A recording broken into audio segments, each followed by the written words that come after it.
Hey everyone, it's BrowncoatNerd. I've got a quick little comparison video for you. Now you saw me do the review on my Smith & Wesson Model 10-8. And up above here we have another Smith & Wesson Model 10-8. When I did my review, I mentioned how a buddy of mine had gone for the hand select and I had not. We kind of compared them. Well, now today I'm going to kind of show you that comparison. Now first things first, these grips did not come on my gun. I purchased these used off of eBay. But this is the original style grip. They're pretty rinky-dinky and small, and that's coming from a guy with small hands. These grips here are not rinky-dinky and small. In fact, they're comfortable, large, and beautiful.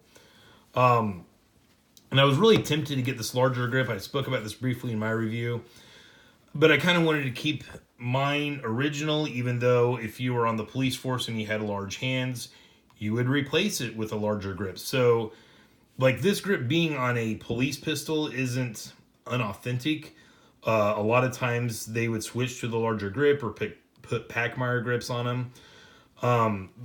But I just kind of decided to stick with these small ones just because it's kind of an oddball, kind of classic look.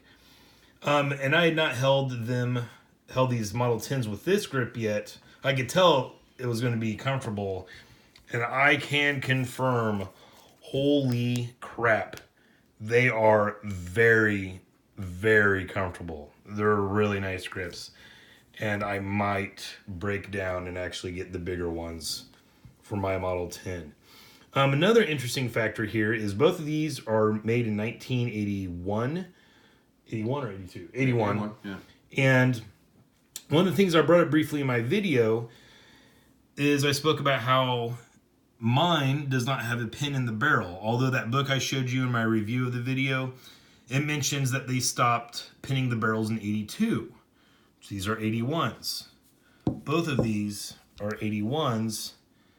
And as you can see, this one actually does have a pinned barrel, whereas mine does not. So that brings me to conclude the fact that they started to stop pinning the barrels in 81.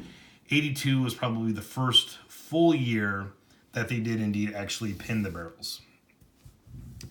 Now, as far as bluing wear, so this one here is the hand select. That angle right there says it all.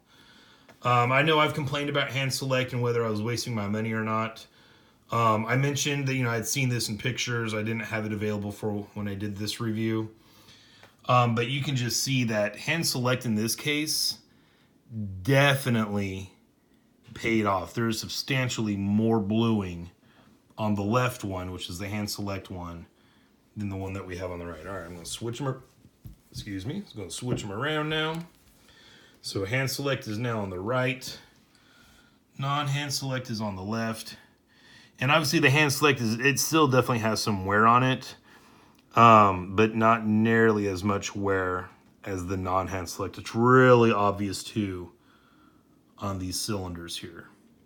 Obviously they're both a little scuffed up. They're both used.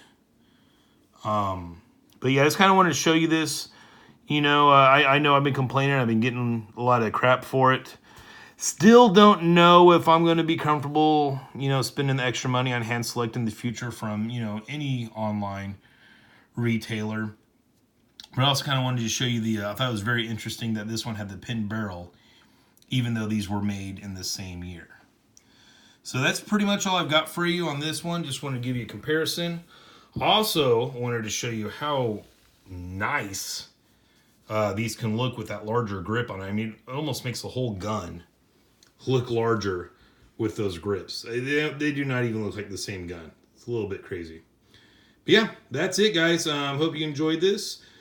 Please like and subscribe if you haven't already. Shame on you. All right, stay shiny.